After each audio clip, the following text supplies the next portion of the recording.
Very good evening, ladies and gentlemen. So, my choice of topic is optical lithography, and I have divided my topic into few points.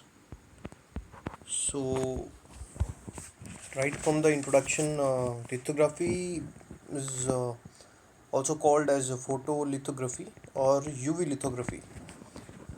It is basically a process used in microfabrication for patterning parts on a thin film. It uses light for transferring a geometric pattern for a photo mask to a photosensitive chemical photoresist on the substrate. Then the series of chemical treatments are made. Either etches the exposure pattern into the materials or enables deposition of new materials in the desired pattern. Now, after the introduction, as you can see, this is a diagram of the evolution.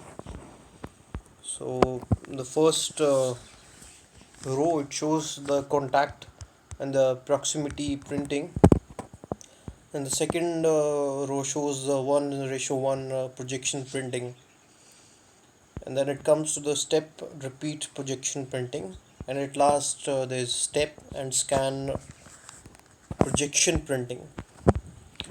So, gentlemen, now we come to the history of lithography.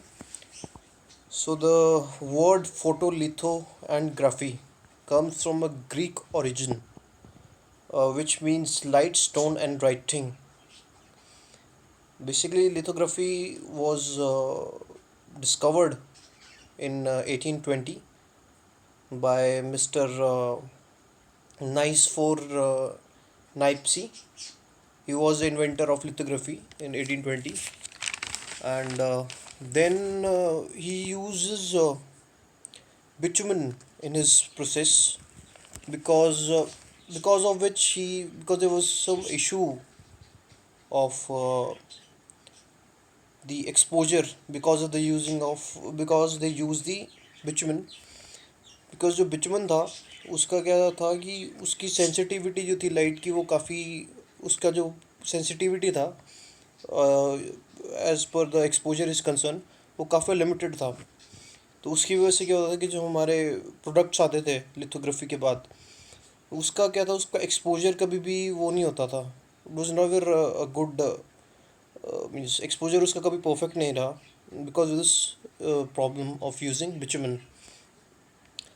Then in 1940 mister Oscar created positive photoresist which used to work in a opposite way the one the previous scientist invented in 1920. So what he did, he totally used the process in opposite way.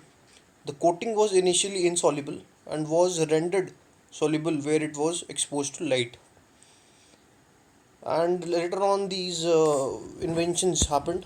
A lot of scientists put their research in it, and a lot of things changed in this process to make it more better and perfect.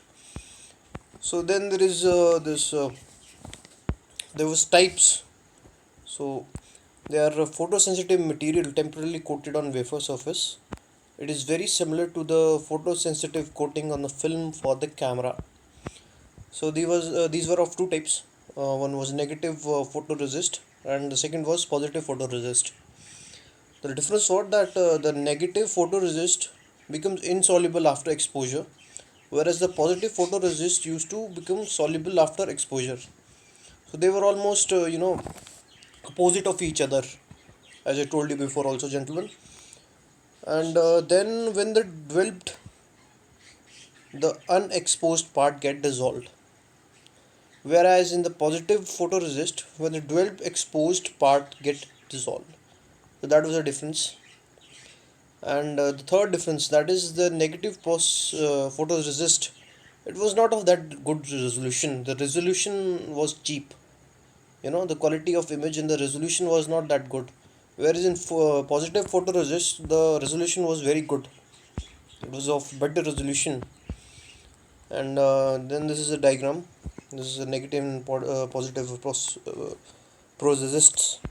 And as you can see this diagram, there is this photoresist on the top, and then there is substrate, and then there is, as you can see, the substrate, and there is a layer which contains photoresist material, and then UV rays used to fall at that photoresist.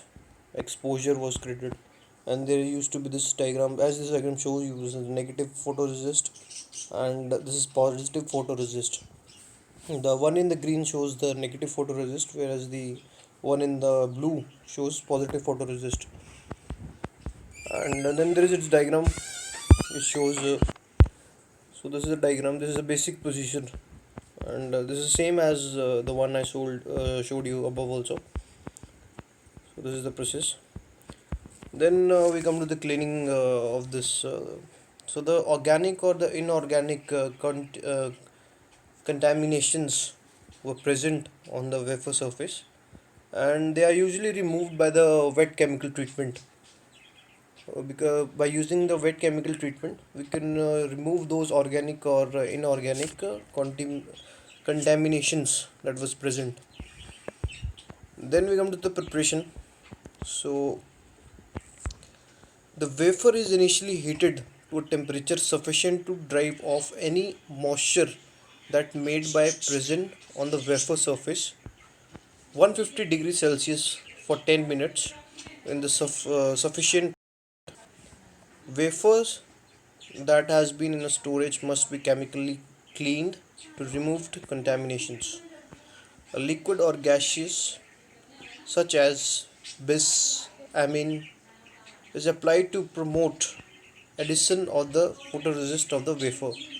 The surface layer of the silicon diode on the wafer reacts with HMDS to form trimethylate silicon dioxide, a highly water repellent layer, not unlikely the layer of wax on a car's paint. This water repellent layer prevents the aqueous development from the penetration between the photoresist layer and the wafer surface. Thus, it used to prevent so-called lifting of small photoresist structures in the pattern. In order to ensure the development of the image, it has been covered and placed on a hot plate and let it dry while the stabilization the temperature at 120 degree Celsius. Now there is about the applications of photoresist.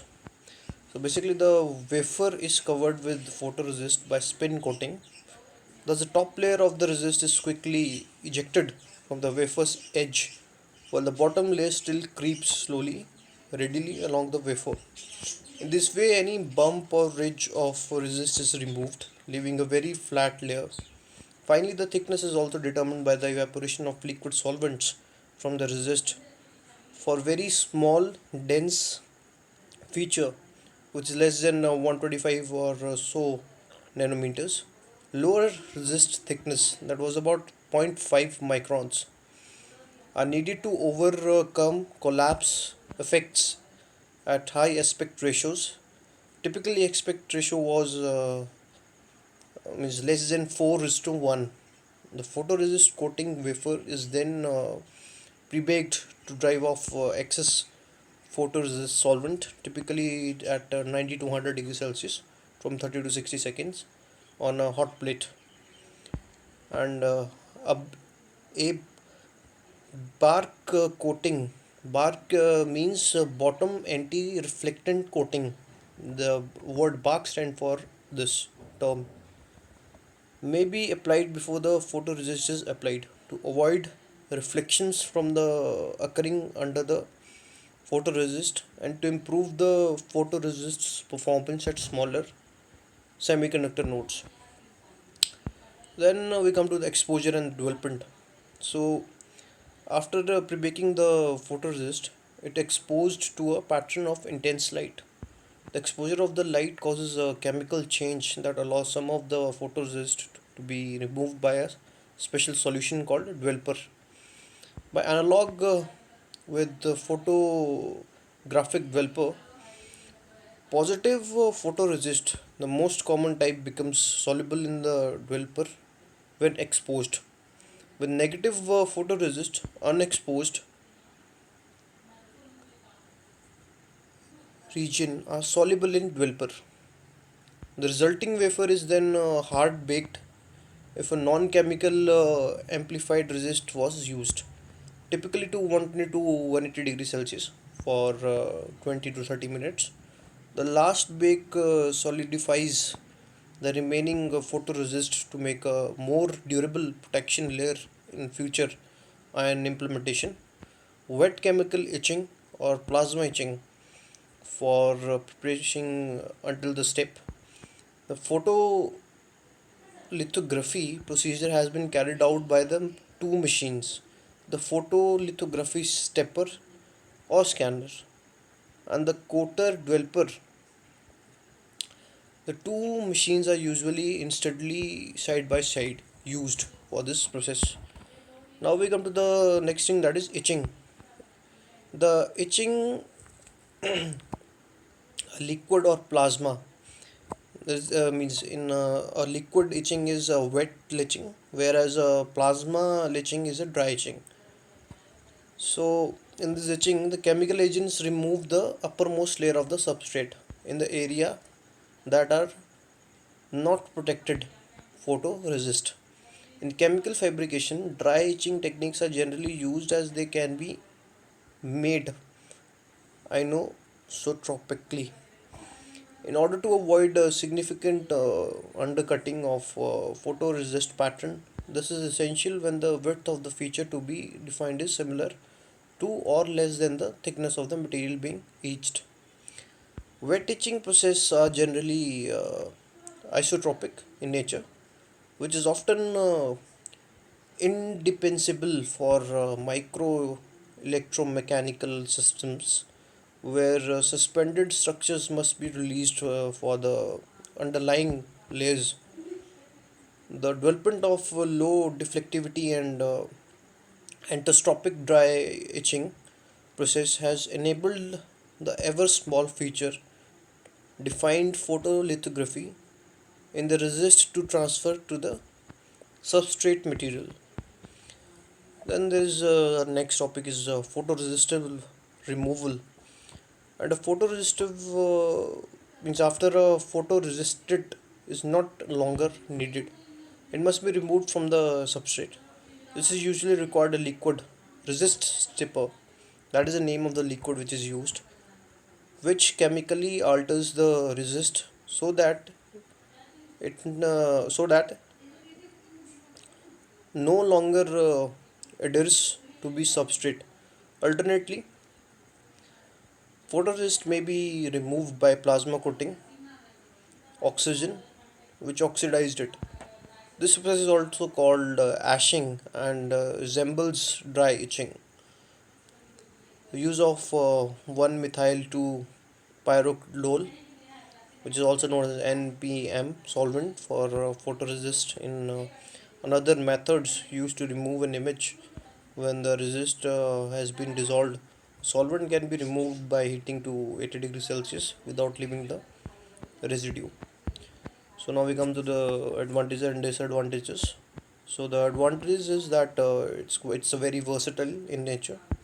Secondly, it's highly means density. It's highly dense. And third is large array size. Whereas on the side of disadvantages, we have high uproot cost and a time consuming process. It is a time consuming process. It takes time. Now we come to the challenges. So lithography equipment, resist process, and mask making will change to meet the challenges. As far as concerning with the photolithography, the importance, the important issues are contamination control, particle deflection, quality, cost, resolution, accuracy, reliability, critical dimension control, and yield enhancement. These are the major challenges of the lithography. Then we have future scope and conclusion, and that is my last topic. So, photolithography has been crucial in the development of microelectronics industries. The image of the mask with the structure of an integrated circuit is transferred to the thin photoresistive layer applied on the top of the silicon wafer.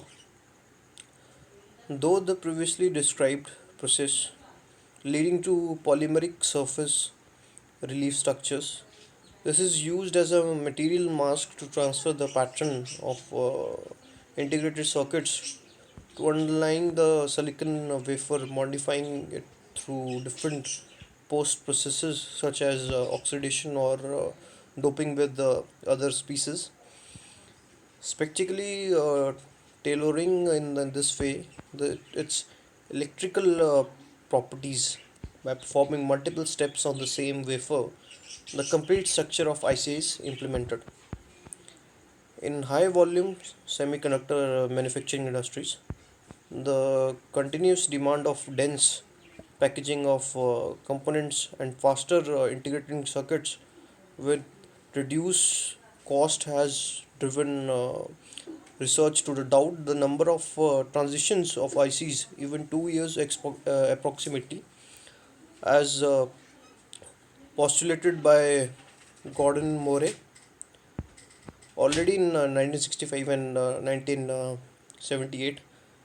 This trend turned into the roadmap of the semiconductor industry and has been successfully attended over the last 5 decades, thanks to the continuous improvement in the resolution achieved with the optical lithography. And thank you, gentlemen. That's all, and I hope you liked it. Thank you.